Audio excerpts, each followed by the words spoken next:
আসসালামু আলাইকুম রহমতুল্লাহ। প্রিয় নবম দশম শ্রেণীর শিক্ষার্থী, আজকের ক্লাসে আমরা 9, 10 এই দুটি অঙ্কের প্রমাণ করব। দেখো 9 নম্বরের অঙ্ক বলা আছে cos a বাই হচ্ছে 1 - tan a plus sin a by হচ্ছে 1 - cot a সমান আমাদের প্রমাণ করতে হবে sin a plus cos a। আর 10 নম্বরে দেখো দেওয়া আছে আমাদের প্রমাণ করতে হবে tan a √1 - sin a square সমান আছে sin a। তাহলে দেখো আমরা প্রথমে যদি আমরা 9 নম্বর অঙ্কটি সমাধান প্রমাণ করি, তাহলে দেখো 9 নম্বর অঙ্কের প্রমাণ যদি আমরা দেখি, তাহলে দেখো 9 নম্বর অঙ্কে আমাদের বাম পক্ষ দেওয়া আছে এটা, তাহলে লিখেছে লেফট হ্যান্ড সাইড সমান দেওয়া আছে। দেখো উপরে হচ্ছে cos a, নিচে হচ্ছে 1 - tan a প্লাস দেখো উপরে দেওয়া আছে sin a, নিচে হচ্ছে 1 - cot a। এটার মান আমাদেরকে বের করে দেখাতে হবে যে sin a plus cos a। তো যদি আমরা দেখি যে এই ক্ষেত্রে আমরা দেখো cos এবং sin কে আমরা ঠিক রাখবো, নিচে দেখো tan এবং cot যে আছে এই দুইটাকে আমরা ভাঙবো। তো আমি বলছিলাম যদি 1 হয়, উপরে যদি 1 থাকতো তাহলে আমরা শুধু tan কে অথবা cot কে ভাঙতাম। যেহেতু আমাদের উপরে cos বা sin আছে, তা আমরা কি করবো না, যে কোনো একটাকে না দুইটাকে এবার প্রথমে ভাঙবো। তাহলে আমরা যদি দেখি উপরে cos a, নিচে দেখো 1 মাইনাস আমরা tan সমান কি জানি, আমরা tan সমান জানি হচ্ছে sin a বাই হচ্ছে cos a প্লাস দেখো আমরা যদি দেখি উপরে হচ্ছে sin a আর নিচে হচ্ছে 1 - cot ইকুয়াল আমরা কি জানি, জানি হচ্ছে cos a বাই হচ্ছে sin a। তাহলে এখন যদি আমরা দেখি উপরে আমরা cos a ঠিক রাখি, দেখো আমাদের নিচে হচ্ছে লসাগু করে দেই, এই 1 এর নিচে মনে 1, এই 1 আর cos এর লসাগু হচ্ছে আমাদের cos a। তাহলে cos a দ্বারা ডাইরেক্ট গুণ করলে হচ্ছে cos a মাইনাস হচ্ছে sin a। তাহলে এই cos a কেটে গেলে 1, সেই 1 দ্বারা গুণ করলে এইটা দেখো প্লাস আমাদের এখানে হচ্ছে উপরে sin a থাকে, নিচে হচ্ছে আমাদের লসাগু করি, তাহলে নিচে লসাগু হচ্ছে sin a। দেখো লসাগু যদি sin a হয় তাহলে ডাইরেক্ট গুণ করো, তাহলে 1 দ্বারা গুণ করলে sin a, মানে sin a কেটে গেলে থাকে হচ্ছে 1, সেই 1 দ্বারা গুণ করলে হচ্ছে cos a। তো আমরা যদি দেখি যে cos a রাখি, আমরা এটাকে উল্টাই দিই, তাহলে কি হয় দেখো cos a উপরে যায় আর নিচে আসে হচ্ছে cos a minus sin a plus দেখো আমাদের এখানে sin a ঠিক থাকে, আমরা এটাকে উল্টাই দিয়ে উপরে যায় sin a, নিচে আমরা লিখতে পারি যে sin a minus cos a। তো দেখো যদি আমরা এটাকে গুণ করে দিই তাহলে কি হয় দেখো cos a গুণ করলে হচ্ছে cos a স্কয়ারে আর নিচে থাকে cos a minus sin a। তো প্লাস দেখো আমরা যদি এটা গুণ করে দিই তাহলে কি হয় sin a স্কয়ারে, তাহলে দেখো এইটাকে যদি আমরা সাজাই লিখি, তার মানে আমরা এইটাকে যদি cos a minus sin a বানাই, cos a minus sin a বানাই, তাহলে একটা মাইনাস আমরা কমন নিতে পারি, তাহলে মাইনাস কমন নিলে হয় cos a minus sin a। তো দেখো এবার যদি আমরা cos স্কয়ারের উপরে রাখি,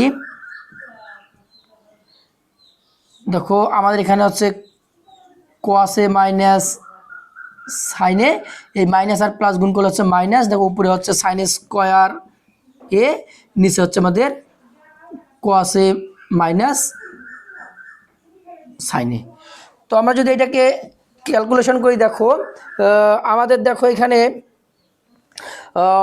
হর হচ্ছে cos a minus sin a, এখানে হচ্ছে cos a minus sin a, তাহলে লসাগু করে দিলে আমাদের লসাগু কি দাঁড়ায় দেখো, তো লসাগু দাঁড়ায় হচ্ছে আমাদের cos a minus sin a। তাহলে এই cos a minus sin a, এই cos a minus sin a দ্বারা ভাগ করলে আমরা পাই হচ্ছে 1 দ্বারা গুণ করলে হচ্ছে cos স্কয়ার a মাইনাস দেখো এই cos a minus sin a দ্বারা এটাকে ভাগ করলে আমরা পাই 1, সেটা দ্বারা গুণ করলে হচ্ছে sin স্কয়ার a। তো দেখো আমরা নিচে রাখি হচ্ছে cos a মাইনাস হচ্ছে sin a। তো যদি দেখো যে আমাদের এখানে a, এটাকে যদি আমরা a ধরি, এটাকে b ধরি, তাহলে a স্কয়ার মাইনাস b স্কয়ারের সূত্র আমাদের হয়ে গেছে। তাহলে a স্কয়ার মাইনাস b স্কয়ারের সূত্র কি, a plus b into a minus b। তাহলে আমরা যদি লিখি যে a হচ্ছে আমাদের cos a প্লাস b হচ্ছে sin a ইন্টু দেখো cos a হচ্ছে আমাদের a মাইনাস b হচ্ছে আমাদের sin a। তাহলে আমরা এখানে আমরা কি করলাম, আমাদের হচ্ছে যে সূত্র a square minus b square সূত্র সেই ফেলাইলাম যে a plus b into a minus b। তো দেখো আমাদের এই যে cos a minus sin a bracket close করে দিই, এটাকে এই যে cos a minus sin a কেটে দিলাম, তাহলে থাকে হচ্ছে এটাকে আমরা সাজায় লিখতে পারি যে sin a প্লাস হচ্ছে cos a, এটা সমান হচ্ছে আমাদের রাইট হ্যান্ড সাইড প্রমাণিত। এটা হচ্ছে আমার রাইট হ্যান্ড সাইড। তো এখন যদি আমরা 10 নম্বর অঙ্কটা প্রমাণ করি, দেখো 10 নম্বর অঙ্কটি খুবই সোজা। যদি আমরা দেখি, এটাকে একটু মেশাই দিই।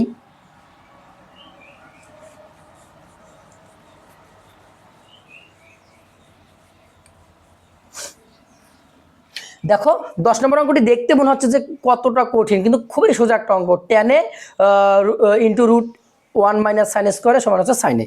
তো আমরা দেখি যে আমাদের বাম পক্ষ হচ্ছে এইটা। 10 নম্বর অঙ্ক দেখো যে লেফট হ্যান্ড সাইড সমান হচ্ছে টেন এ ইন্টু রুট হচ্ছে আমাদের 1 মাইনাস সাইন স্কোয়ারে, এটার মান আমাদেরকে সাইনে বের করে দেখাইতে হবে। তো দেখো যদি আমরা টেনকে ভাঙি, তাহলে টেনকে ভাঙলে আমরা পাই হচ্ছে সাইন এ বাই হচ্ছে কস এ। দেখো আমরা যদি দেখি যে রুট ওভার 1 মাইনাস সাইন স্কোয়ারের সূত্র আমরা কি জানি, 1 মাইনাস সাইন স্কোয়ার ইকুয়াল আমরা জানি যে কস স্কোয়ারে, তাহলে এখানে লিখতে পারি কস স্কোয়ারে। তাহলে দেখো এখানে আমাদের সাইনে বাই কসে থাক ইন্টু দেখো কস স্কোয়ারে এই স্কোয়ার এবং রুট আমরা যদি কেটে দিই তাহলে থাকে আমাদের হচ্ছে কস এ। তাহলে দেখো কসে কসে কেটে গেলে থাকে হচ্ছে সাইনে। এটা হচ্ছে আমাদের রাইট হ্যান্ড সাইড, সমান হচ্ছে প্রমাণিত।